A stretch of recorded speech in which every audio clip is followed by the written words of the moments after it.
बिस्मिल्लाहिर्रहमानिर्रहीम। अस्सलाम वालेकुम नाज़रीन, हाल ही में एक यहूदी रब्बी ने दावा किया है कि दज्जाल बहुत जल्द जाहिर होने वाला है, क्योंकि इस यहूदी रब्बी ने ख्वाब में दज्जाल से मुलाकात भी की है। दज्जाल ने इसे क्या कुछ बताया और यहूदी इस रब्बी को इतनी अहमियत क्यों देते हैं? क्या यहूदी खाना काबा पर हमले की तैयारियां कर रहे हैं और क्या इस हमले के लिए दज्जाल यहूदियों की मदद करेगा? आज हम आपको इस यहूदी रब्बी और इसके ख्वाब के बारे में तफसीलात से आगाह करेंगे, लिहाजा आपसे गुजारिश है कि इस मालूमाती वीडियो को आखिर तक जरूर देखिएगा।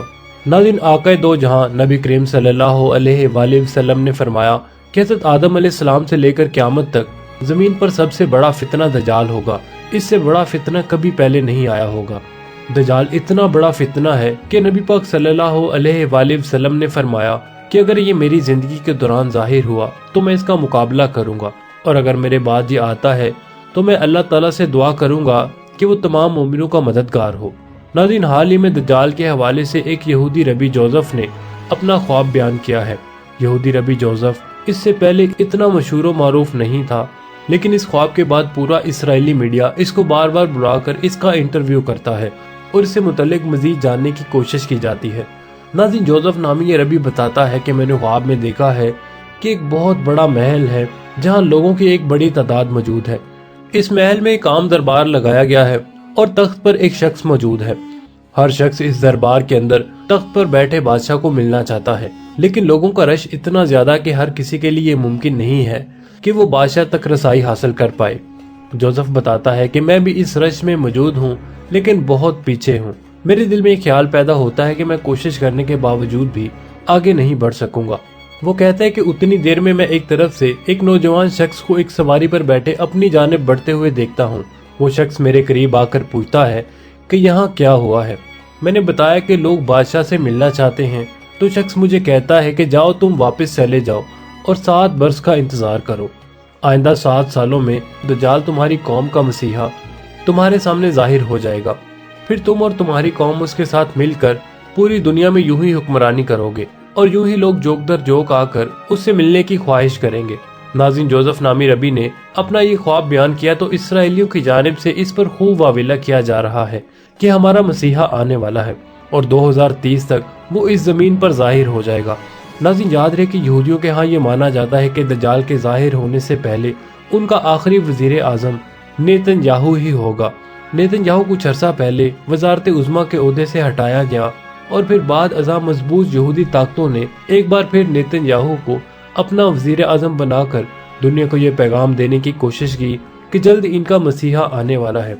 जबकि दज्जाल के इस जमीन पर आने के हवाले से नबी पाक सल्लल्लाहु अलैहि वसल्लम की एक हदीस मुबारका हजरत अस्मा रज़ी अल्लाह तआला अन्हा बयान करती हैं कि रसूलुल्लाह सल्लल्लाहु अलैहि वसल्लम ने फरमाया कि दज्जाल इस जमीन पर जाहिर होने वाला होगा तो अल्लाह ताला उससे 3 साल कबल आसमान का 1/3 हिस्सा पानी यानी बारिश नहीं बरसाएगा और यूं जमीन का 1/3 हिस्सा बंजर हो जाएगा।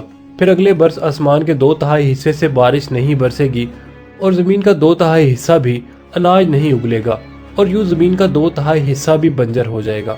और तीसरे बरस आसमान से बारिश नहीं होगी और फिर तीसरे साल पूरी दुनिया में कहत पड़ेगा, अनाज की शदीद कमी हो जाएगी और लोग भूख व अफलास का शिकार हो जाएंगे। दज्जाल आएगा तो जमीन पर मसनूई बारिश बरसाएगा तो लोगों से कहेगा कि मैं ही खुदा हूँ, मैं ही रब हूँ, तुम लोगों पर कहत साली पड़ी थी, मैंने आकर यहाँ बारिश बरसाई है और देख लो अब ये जमीन अनाज उगलने लगी है। इसके एक हाथ पर जन्नत होगी जबकि दूसरे हाथ पर दोज़ख होगी। वो लोगों को अपनी जन्नत की तरफ बुलाएगा। बस नाज़रीन, जो लोग उसकी जन्नत का इंतखाब कर लेंगे दरअसल वो दोज़ख में जाकर करेंगे। जो लोग इसकी जहन्नम का इंतखाब करेंगे वो इसके बहकावे में ना आएंगे और जिन्हें वो अपने तई जहन्नम की आग में डालेगा तो वो लोग अल्लाह रब्बुल इज़्ज़त की जन्नत के हकदार हो जाएंगे। नाज़रीन, नबी पाक सल्लल्लाहु अलैहि वसल्लम ने एक मुकाम पर फरमाया कि हज़रत नूह अलैहिस्सलाम से लेकर आज तक किसी नबी ने अपनी कौम को यूं दज्जाल के बारे में तफसील से नहीं बताया। मैं तुमको नूह की तरह दज्जाल के बारे में तफसील से बता देता हूँ। जिसकी बाईं आंख कानी होगी उसके माथे पर काफिर यानी काफिर लिखा होगा। ये दरमियाने कद का होगा, उसकी छाती पर बाल होंगे और उसके सर के बाल घुंघराले और दोनों पांव टेढ़े होंगे। ये इराक और शाम के दरमियान से निकलेगा, नबूवत और खुदाई का दावा करेगा और इसके साथ यहूदियों की 70,000 की एक जमात होगी जो दुनिया पर गलबा हासिल करने की कोशिश करेगी। नाज़रीन, हजरत ईसा अलैहिस्सलाम की फौज में जो लोग शामिल होंगे यकीनी तौर पर वही लोग हक पर होंगे और जनाबी ईसा अलैहिस्सलाम दज्जाल के इस फितने का जमीन पर से हमेशा के लिए खात्मा कर देंगे। फिर इस रूह जमीन पर हुक्मरानी करेंगे और उसके बाद क़यामत बर्पा हो जाएगी। नाज़रीन, इस हदीस मुबारका को सुनकर आपने बखूबी अंदाजा लगा लिया होगा कि आने वाले हालात किस कदर कशीदा होंगे। यहूदी दज्जाल के पैरोकार हैं और वो भरपूर कोशिश करें कि दज्जाल की आमद तक वो पूरी दुनिया का कंट्रोल हासिल कर सकें और इस मकसद के लिए उन्होंने सन 2030 तक का एक खुफिया प्लान तैयार कर रखा है। और नाज़रीन, इस जाल में अरब ममालिक बड़ी आसानी से फंसते चले आ रहे हैं। सऊदी अरब का विजन 2030 इसी की एक शक्ल है। नाज़रीन, बेशतर ममालिक ये कहते हैं कि सऊदी अरब समेत दीगर अरब ममालिक यहूदियों के शिकंजे में मुकम्मल तौर पर फंस चुके हैं और अब तो यहूदी बाकायदा तौर पर मक्का और मदीना की हदूद में दाखिल होकर मशकूक सरगर्मियां भी कर रहे हैं। जबकि एक खबर ये भी है कि यहूदी भेस बदल कर मक्का और मदीना के करीबी शहरों में रहाइश इख्तियार कर चुके हैं। नाज़रीन, ये अमल आने वाले दिनों में मुसलमानों के लिए इंतहाई मुश्किलात पैदा कर सकता है।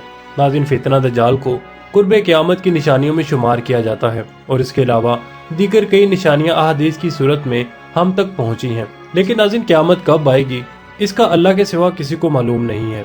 ये एक ऐसा राज है जो खालिक कायनात ने किसी फरिश्ते या नबी को भी नहीं बताया। हज़रत जिब्राइल अलैहिस्सलाम ने नबी पाक सल्लल्लाहु अलैहि वसल्लम से पूछा तो उनको भी यही जवाब मिला कि जिससे पूछा जा रहा है वो साइल से ज्यादा नहीं जानता। नाज़रीन, कुरान मजीद ने भी यही बताया है कि क़यामत के मुकर्रर वक्त का इल्म सिर्फ अल्लाह के सिवा किसी को नहीं है। जैसा कि सूरह नाज़ियात में आया है कि ये लोग आपसे क़यामत के बारे में पूछते हैं कि इसका वकूअ कब होगा, क्योंकि इसके इल्म का तयन का मदार सिर्फ आपके रब की तरफ है।